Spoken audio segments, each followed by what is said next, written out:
It's a beautiful day in the neighbor pool. A beautiful day to be Deadpool. It's story time. Oh, story time. Got any fans of Mr. Rogers out there? All right, I'm a pretty big fan of Captain America myself.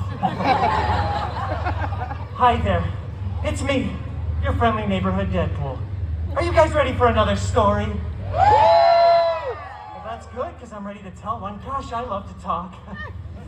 Today's story is a beloved bedtime classic and pulled straight from the public domain, so we can't be sued. It's Little Red Deadpool. You see what I did there? All right, let's see if we can find the opening words. Ah, yes, once upon a time. You know what? It really just feels wrong doing it by myself. Why don't we all say it together on the count of 3? 1, 2, 3. Once upon a time. Wasn't that fun? Little Red Deadpool set off to bring her sickly grandmama a delicious basket of churros. You see, Little Red's grandma lived alone. Not in a nice, clean, assisted living facility like where most mimas are forced to live in against their will. No! She lived alone in a creepy cottage in an even creepier, desolate forest, because what could go wrong? Oh, this seems dangerous, thought Little Red to herself. So naturally, she went into the woods anyway, so that children could learn from her mistakes for hundreds of years.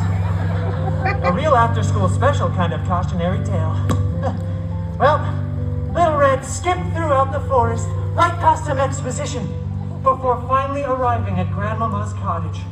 When she opened the door, she saw her grandmother lying down on a nice 4-poster rich mahogany bed. Oh, Grandmama, I brought you a delicious basket of churros. Grandma was looking pretty weird, freakish even, and it wasn't because of the weight loss drugs, no. No, it wasn't because of that. It was because Little Red's grandma was actually the big, bad wolfie in disguise. Ooh. Oh, Grandmama, what blue eye contacts you have? They're canon. Oh, and Grandma, what a retro comic accurate costume you finally have. Shut up, bub. And Grandma, what big claws you have. Are those vibranium? No, they're unamanium. Shing, shing. Wait a minute, Grandma's not Australian. Little Red broke off a piece of churro, dropped her basket, whipped off her cloak, took a bite of that delicious churro, and then brought down her katanas in an X-shaped formation. Not as an Easter egg, just like as a stylistic choice. Bring it on, Peanut! They actually leaped at each other. Huge fight. It was awesome. They broke through that rich mahogany bed, but no one got a splinter. Claws and katanas shredded through the mattress, and there was CGI hay everywhere. Which is like 100,000 times more expensive than regular hay, but this is Disney. We like to go all out here. Speaking of going all out, when both fighters were finally fatigued from the fight's mutually incredible climax, they both slumped down to the ground, so tired. Churro? Asked Little Red, now in her regular voice, because falsettos are hard and I'm getting kind of lightheaded. Sure, he replied. And so they shared that churro.